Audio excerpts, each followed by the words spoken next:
Welcome to the Deep Dive, where we take a stack of sources and extract the most important nuggets of knowledge or insight, giving you a shortcut to being well informed. That's the goal. Today, we're diving into a sharp and, let's say, provocative newsletter called The Price of Chaos from the Macro Butler. Yeah, it's definitely making waves. It connects the dots between market numbers, policy, and what it sees as a growing sense of global uncertainty. Indeed. Our mission with this deep dive is to unpack this service newsletter. It's packed with data, market reactions, and some very strong opinions on what's truly driving economic shifts. And how those might impact your investments, right? Exactly. We'll be examining the latest inflation figures, the market's evolving reaction, and then exploring how the newsletter links policy uncertainty, a perceived erosion of trust, and broader global events directly to your portfolio. It promises to be an enlightening look at what the source describes as, and I quote, economic gravity with a side of unhinged social media posts. Okay, let's unpack this then. The latest consumer price index, CPI, print is out, telling quite a story. We saw a 0.3% month-over-month rise in June, exactly as forecast, but, still a noticeable jump from May's more subdued 0.1%. Yeah, and what's particularly striking here is the year-on-year reflation. It made a significant entrance at 2.7%, actually beat the 2.6% estimate. Right. The newsletter calls this its flashiest performance since last February, highlighting that the economic landscape is shifting pretty rapidly compared to back then. Back when tariffs and wars felt more like PowerPoint slides, as they put it. Exactly. More theoretical. So when we break down the CPI, what do the individual components reveal? What's driving this? Well, the newsletter points out that energy, once again, threw on a superhero cape and saved the deflation narrative, Right. mostly thanks to oil prices. Okay. But on the flip side, goods inflation made its biggest comeback since July 2023, and food prices kept climbing. They described it vividly as like egg prices on roller skates. I can picture that.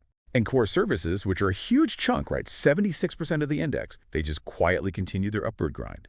Annualized 2.2% pace. Okay, and what about core CPI, the measure that strips out the volatile food and energy costs? That measure rose 0.2% in June. So not as hot as the expected 0.3%, but still, warmer than May's very tame 0.1%. So still moving up. Yeah. Year on year, core CPI ticked up to 2.9%, right in line with forecasts, but slightly above May's 2.8%. And the source describes this as a not-so-subtle reacceleration. Wow. And how long has this streak been going? For those tracking, this marks an astonishing 61st consecutive month of core CPI gains. 61 months. Incredible. So we hear a lot of talk lately about inflation being definitively over. Does this source agree with that? Not even close, no. The newsletter quite pointedly pushes back on the inflation's over crowd. Really? I mean, owner's equivalent rent, OER, that's a big part of CPI. About a quarter of it did hold steady at 4.2% year on year in June. Okay. That's its coolest print since January 2022. So some cooling there. Some, yes. But the newsletter sarcastically suggests inflation is only totally tamed if you squint hard, ignore rent, food, and reality, and maybe take a deep breath of hopium. Okay, so they're clearly skeptical. Very skeptical. They don't buy the narrative at all. And what about the Fed's preferred gauge, supercore CPI? Right, supercore. That's core services excluding housing, trying to get a clearer read on underlying pressures. That jumped to 3.02% year on year in June. Ouch. Yeah, up from 2.86% in May. Hits its highest level since last February. The source just comments, so much for that victory lap. Seems the only thing cooling is common sense. So their view is this metric shows inflation is far from conquered. Definitely. Given these numbers, how did the markets initially respond? Was it panic? Relief? Well, initially, U.S. stocks did throw a mini party after the CPI came in, Right. basically as expected. So a brief moment of celebration, you can say. A sigh of relief, maybe. Maybe.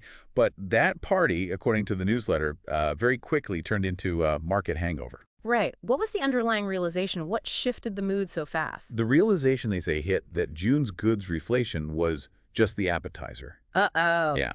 The main course, as the source puts it, is a buffet of tariffs about to hit American companies and wallets alike. Ah, the tariff impact. Exactly. This led to a stumble for the Dow, a limp for the S&P 500. Only the NASDAQ managed to stay in the green. They joked it was probably too hyped on cupcake frosting to notice the storm ahead. Okay, so this brings us to a critical point. What does this mean for those anticipated rate cuts we heard so much about? Yeah, well, the June CPI print, combined with Fed Governor Collins calling for active patience, really poured significant cold water on that rate cut fever. So expectations are changing. Definitely. Markets are now pricing in fewer than 2 cuts by year end, and only about a 57% chance of a 25 basis point trim in September. The odds of aggressive cuts this year, way down. That's a big shift. What about the dollar, other assets? Well, the dollar surged. The dollar index hit 98.699. Markets basically digested a CPI report that screamed reflation. Money flowing back to the U.S. Seems like it. Capital flows boomeranging back to the U.S., as they put it. The greenback looks set to flex its muscles against its fiat peers. And gold. Gold, meanwhile, is described as being stuck in that glamorous consolidation party, showing lower highs and floating with lower lows. Kind of stuck. Okay. And yields. The 10-year. The U.S. 10-year yield finally broke out of its nap just below 4.5%, stretching its legs, moving higher after weeks of just sitting there. Right. Makes sense with less chance of rate cuts. Now, the newsletter talks a lot about Trump reflation and tariffs. Can you unpack that term for us? Sure. The source argues that the June CPI basically confirmed what, anyone buying groceries already felt. That brief deflation blip was just an anomaly. And the Trump reflation train has left the station tariff tax and all. That's their phrase. While some officials might toast their imaginary 2% victory, aggregate inflation, by their math, still jogged around 3.15% year over year. So the source thinks hitting that official 2% inflation target is, well, unrealistic. A fantasy. No, silly. Yeah, fantasy is a good word. It claims that to hit that 2% dream, CPI would need to consistently see negative monthly growth, like month after month. Which is highly unlikely. Extremely unlikely. They describe it as a unicorn riding a flying spreadsheet. Their projection is, if monthly prints just inch up to 0.2% or higher, expect CPI somewhere between 3.4% and 5.3% by year's end. Wow, that's quite a range, but definitely not 2%. Definitely not. And if that higher inflation scenario happens, what does the newsletter suggest the Fed might actually do? Still cut? Well, the source implies that even, political considerations won't stop the Fed from eventually maybe awkwardly admitting that cutting rates during an inflationary boom might not have been their brightest moment. In fact, it even floats the possibility of a rate hike for the autumn if inflation really keeps climbing like that. A rate hike, that's a bold call right now. It is. But that's their read on the situation if inflation stays sticky. Now, you mentioned tariffs acting as a tax. That's a key part of their argument, isn't it? How do they counter the idea that tariffs aren't purely inflationary? Yeah, they address that head on. They state pretty clearly that tariffs aren't inflation in the classic sense, but just a massive tax someone pays. Okay. And they give concrete examples, mentioning companies like Conagra and Helen of Troy, reportedly choking on 7% cost inflation and a cool $200 million tariff hit. So real bottom line impact. Exactly. This, the source argues, leads directly to collapsed margins, hiring freezes. Their perspective, it's Washington quietly raising corporate taxes to the back door. Which leads to the question, if it's not just interest rates, what does the source say inflation is really driven by? They argue inflation isn't some, mysterious force. It's born of scarcity, surging demand, and the slow death of trust in public institutions. Scarcity, demand, and trust. Interesting combo. Yeah. When tariffs tighten the noose, trade wars ignite, and what they call U.S. imperial bravado fans the flames, the outcome, they say, is inevitable. Prices go up, confidence goes down. And they introduced this concept, a chaos index. What exactly is that measuring? So the chaos index is their own composite measure. It combines the U.S. Economic Policy Uncertainty Index with another one tracking geopolitical risk. Okay, so policy uncertainty plus global risk. Basically, yeah. It tracks how much government economic policy is, up in the air and assesses broader global risks. The force argues that rising policy chaos, whether at home or abroad, inevitably fuels rising CPI. It's just cause and effect for them. Pretty much. They frame it as simply economic gravity with a side of unhinged social media posts. It's their way of showing that uncertainty directly correlates with economic instability. And what are the real-world consequences of this kind of chaos, according to them, for businesses, for the economy? Well, in what the newsletter calls this policy circus, where uncertainty reigns supreme, the source claims business owners will inevitably just slam the brakes on hiring and capital expenditure. Makes sense. Yeah. Uncertainty freezes action. Exactly. And when spending stalls and layoffs start creeping in, what follows? a nice spike in the misery index. Ultimately, they state, rising chaos doesn't just dent confidence. It eventually lands everyone in a full-blown economic hangover. And they link this chaos back to trust again. They do. They attribute this growing chaos and erosion of trust to mixed government signals, geopolitical events, and what they broadly describe as gangrening political corruptions and wars, which they claim fuel the economic turmoil and hit public confidence hard. So circling back, it's not just about interest rates controlling inflation. Right. They really hammer this point home. Inflation isn't summoned by interest rates or buried under mountains of freshly minted toilet paper dollars, as they poetically put it. Oh. Instead, it's driven by the business cycle. And, more specifically, those three classic culprits: shortages, strong demand, and eroding trust. And they gave some tangible examples too, right? Like with food. They did. They highlight the tight dance between food inflation and the global chaos index. Their point is, raising or lowering the Fed funds rate won't magically grow more wheat. Rough. When wars break out, or, as they humorously put it, some genius regulators decide to save the world by wrecking supply chains, food gets scarce, prices soar. Simple as that. They even mention the sun cycle versus Powell's spreadsheet. Yeah, bit provocative, but they suggest the sun's solar cycle still beats Jerome Powell's Excel spreadsheet when it comes to crops. Basically, natural factors and real-world events trump monetary policy for some things. I also saw something about following cows for food cycles. That seemed unusual. It is a unique point. They highlight the U.S. beef industry's 12-year herd cycle. Apparently, after years of liquidation starting around 2019, the cattle count is now at its lowest point since the 1950s. Only 86.7 million hattered head. Lowest since the 50s. Wow. Yeah. So, while rebuilding might start soon, the current reality is tight herds mean fewer steaks and squeezed packers. USDA data had ground beef hit a new high, nearly $6 a pound back in May. And this could last for years. That's the implication. Tight supplies, high prices. They even bring up this MAHA movement, Make America Healthy. Again, focusing on clean, local beef as a sort of individual strategy for a future where maybe eating protein daily becomes a luxury. Interesting perspective. So if inflation is sticky and chaos is taking the wheel, how does the newsletter advise investors to actually adapt? What should they do? Okay, first, they offer a kind of surprising twist on inflation itself. Well, Wall Street often treats it like the ultimate villain, right? Like Voldemort with a CPI chart. Okay. The newsletter suggests this so-called villain might just be corporate America's favorite sidekick. How do they figure that? Inflation hurting consumers but helping corporations. Kind of. While it's a sneaky tax governments might use to inflate away debt for corporate America, the source claims inflation means fatter margins, rising prices, and happier shareholders. Because they can pass on the costs? And then some, potentially. They show data comparing the S&P 500 operating margin to CPI, suggesting companies often manage to boost profits during inflationary periods. Okay, so what does a savvy investor do then in this environment of sticky inflation and chaos? The source is pretty direct.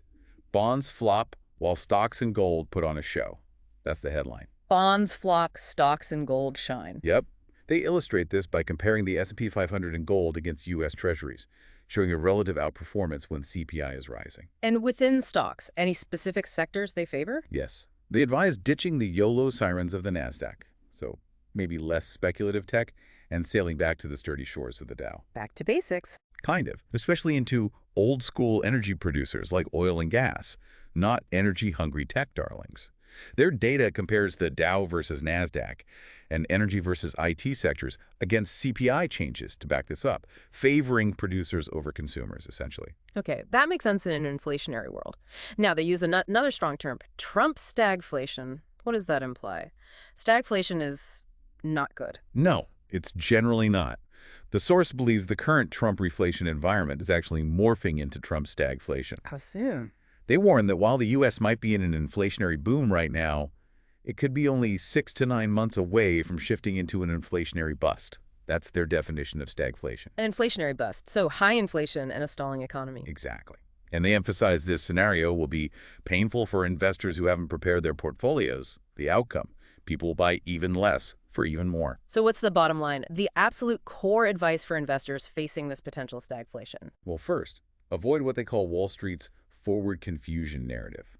That's the idea of seeking safety in long-dated fixed-income government bonds. So stay away from long-term bonds. That's their advice. They explicitly state that Physical gold D remains the only anti-fragile asset to thrive during an inflationary bust, Gold as the key diversifier. and specifically for navigating tariff shock and Trump stagflation. In stocks, favor low-leverage companies, strong earnings, strong free cash flow. Prioritize energy producers over consumers as the U.S. joins what they see as a global inflationary bust. Okay. And fixed income. Avoid long-dated bonds, Mhm. especially government debt beyond 6 months. They suggest actively managing cash through short-term, like sub-12-month investment-grade corporate bonds. And asset allocation. You mentioned gold. Yes, crucially, they recommend replacing long-term bonds in a portfolio with more than 25% allocation to physical gold, silver, and hard commodities. 25% plus. That's a significant allocation to hard assets. They argue it's for anti-fragile protection because scarcity premiums rise amid a looming sovereign debt crisis, which they see coming first in Japan and Europe, then hitting the U.S. Wow. And finally, the ultimate impact of these trade wars, according to the source. They're pretty blunt. Consumers and businesses always lose amid trade wars, full stop. A lose-lose situation. Yeah, the tariff game has become tit for tat, with nations just continually retaliating despite the reality that these measures are hurting their own economies. It's a cycle that hurts everyone involved, in their view. Wow, that was a truly deep dive into the price of chaos. We've definitely covered a lot. Stubborn inflation, the market's reactions, this link between policy uncertainty, trust, economic outcomes, and how investors might navigate it. Yeah, from the nitty-gritty CPI numbers to those big strategic shifts for investors facing potential Trump stagflation, it's clear the source sees a challenging road ahead.